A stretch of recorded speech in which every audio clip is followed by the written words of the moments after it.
Hey everybody, this is Stacy.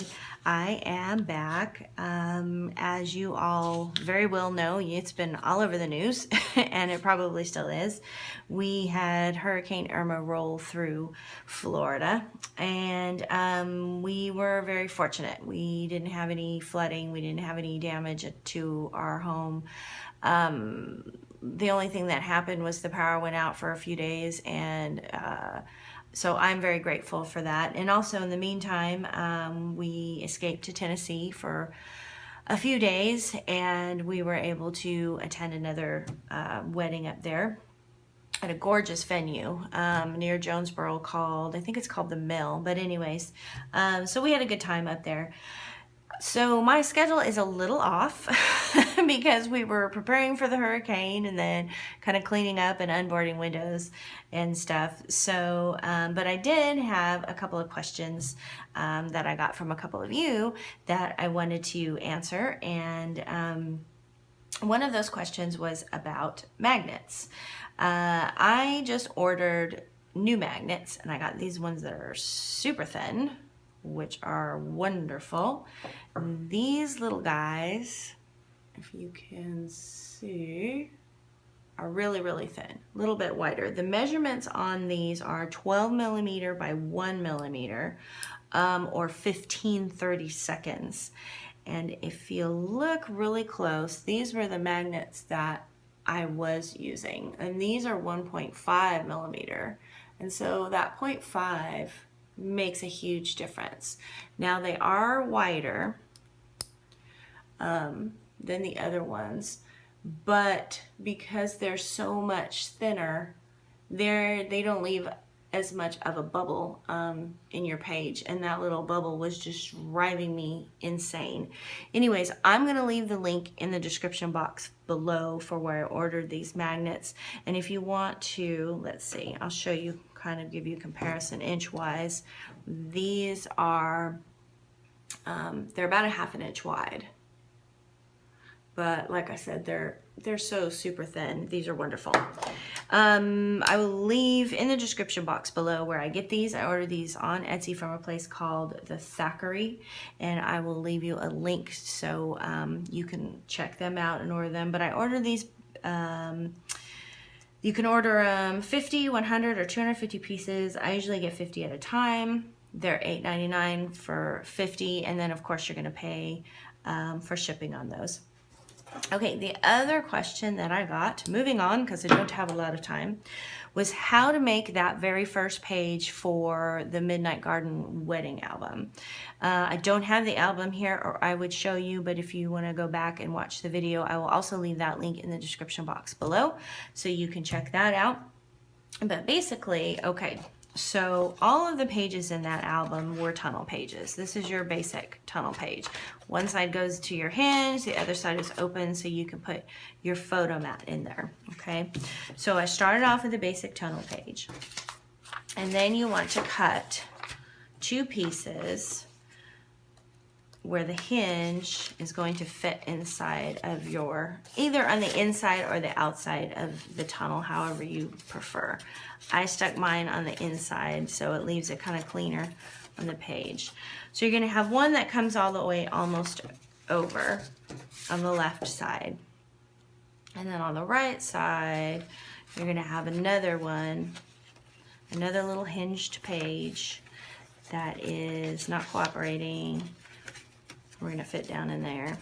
That's going to come all just about, this is a little off, okay.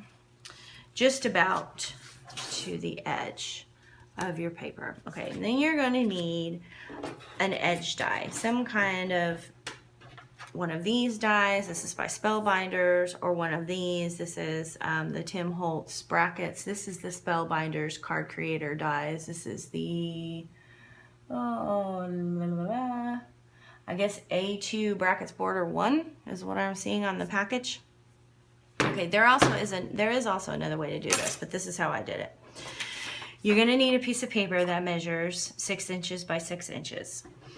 And what we're doing here is you're lining this up on your die just to the point.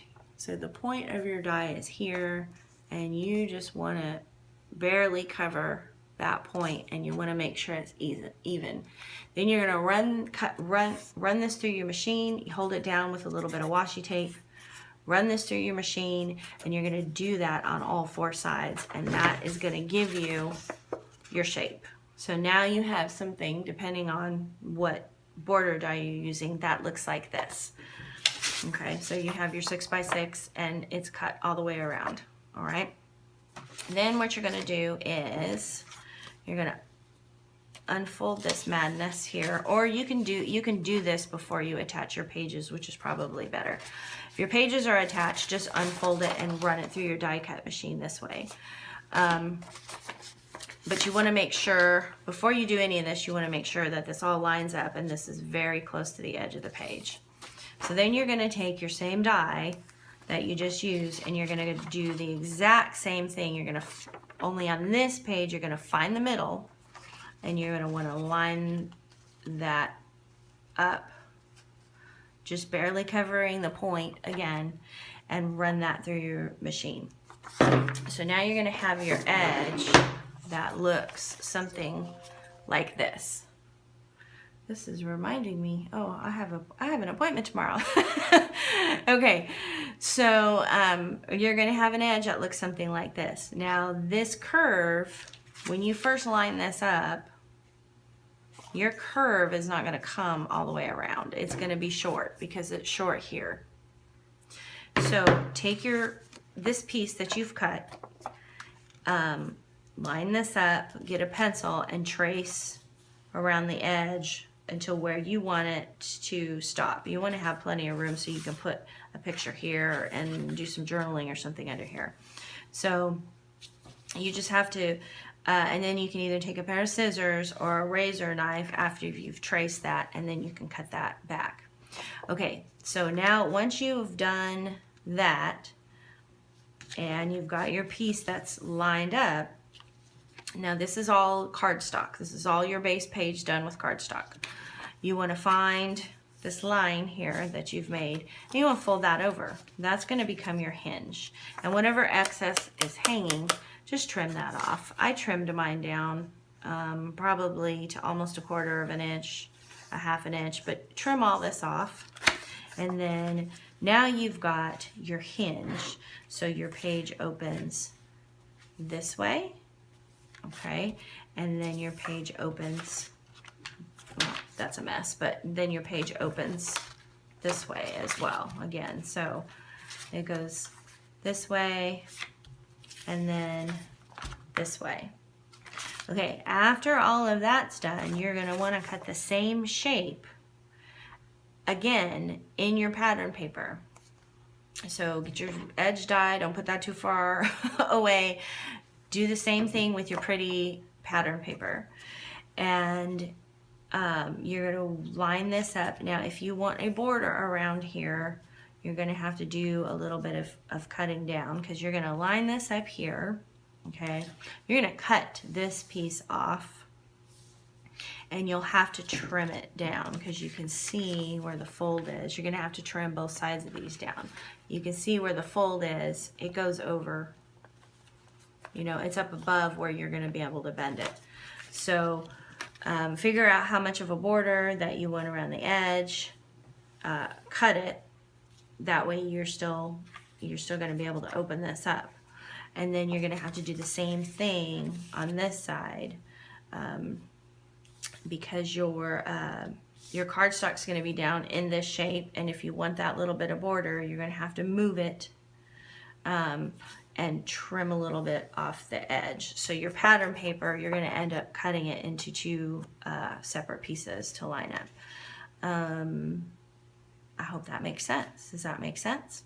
And then of course, you glue your pattern paper down, and you can either use magnets, or you can do what I did on the album and do a little swing tab in each corner. But that is, that's how I did it. And so I just want to show you that. I hope it makes sense to you guys. I hope. If you have any other questions, let me know. But hopefully I will be back on a regular kind of schedule here soon. I did have a chance to work on another album, that is almost done. So hopefully when I come back, I'll have that done and I can share that with you all. It's kind of a fun one. It's kind of a grungy mixed media album. Using Nature Sketchbook. Again, I hope you all aren't sick of that paper. But anyways, you guys take care, and I will see you back here real soon. Thanks so much. Bye-bye.